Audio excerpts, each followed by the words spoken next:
Peto ala Hillgate TV tikupasirani mapulogalamu athu osiyana-siyana kuphatikizapo apo chisankho mmene chayendera. Amalawi chomwe tikakupemphera tapangani like, share komanso subscribe pano pa Hillgate TV alendonso kuti zinthu zikupezani mosavuta kuchimake kwa nkhani kuno. Zotsatira za polling station 11 zikuonetsa kuti pa polling station ina MCP 50, DPP 311, UTM 19.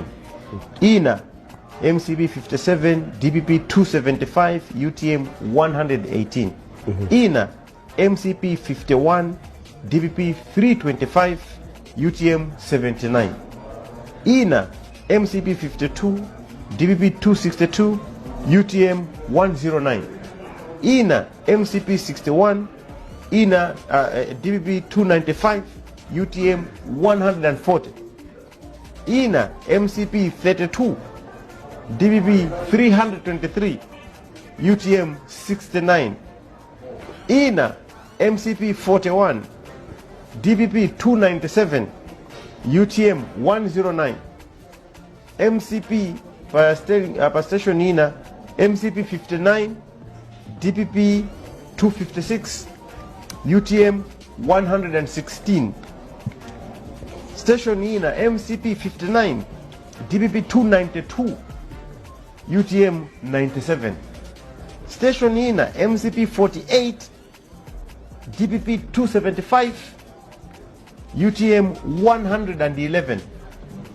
Station Ina MCP 57, DPP 330. Kwesa amkwesa chakwera lidoncho yankhula BP ya shutiratu ndi zake chimondo banda ari kukachaso ari kwa mwanje kaya ari kuti kaya sakuoneka ubwere kuno ukaronga satenge disk yako ya wadi antoriro kunyanja kuja takusungira kumikoma konkuja ukapili mtende kuja ubwere ndi vitumbiko mumba wagoyo zijamalanda malaisesi anthu abweze zimene ja mukungononga ndalama zaboma umalanda malaisesi anthu zopanda ntchito zimenezo umbwezere simama license yake tukusowa mafuta ukaronga kuno ifika cha iwe mulungu atiyanga achita bwino kwambiri kuchosana anthu oyipa inu uyu The Bruce Company The Bruce mpulumusi uyu mpulumusi Malawi kuyendesa ziko si chinthu chophweka sichimafunika ana ang'ono ngati inuyo yayi chimafunika ifeyo ene yake akulu DPP oye okay maisha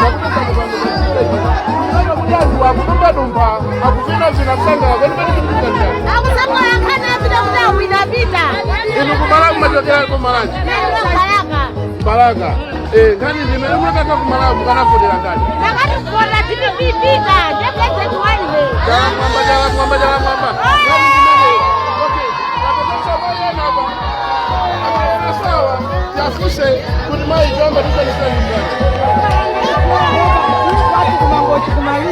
musanga na kukamera wanu kumango kumalini bai tukona nakupenda zina kupa dumba jala mwamba kwani kukala bando amene wana kutuka duka kusana yawe chakachino cha 2025 Bodi mwana kuti Malawi ndima yovota. Kulo kapena kokuna natosha moyo kuti tivote. Inoyo kwani mukanavuta ndani. ine tukuvotera kwanga DPP adati chimanga chala mwamba Okay, Malawi kali kimene yo. Ndimazati sokadai kana kuna ingine muswanu ndiko za program isoko mungapili. Mwe zilili zinthu zikubwerera zikuoneka kuti chipani cha DPP chikuchita bwino ndithu. Zisankho izi panalibe amene timamuyika kuti atatsogole nduwe kapena ataende bwino nduwe makamaka pa zipani za MCP ndi DPP. Pakadali pano chipani cha DPP chikutsogola.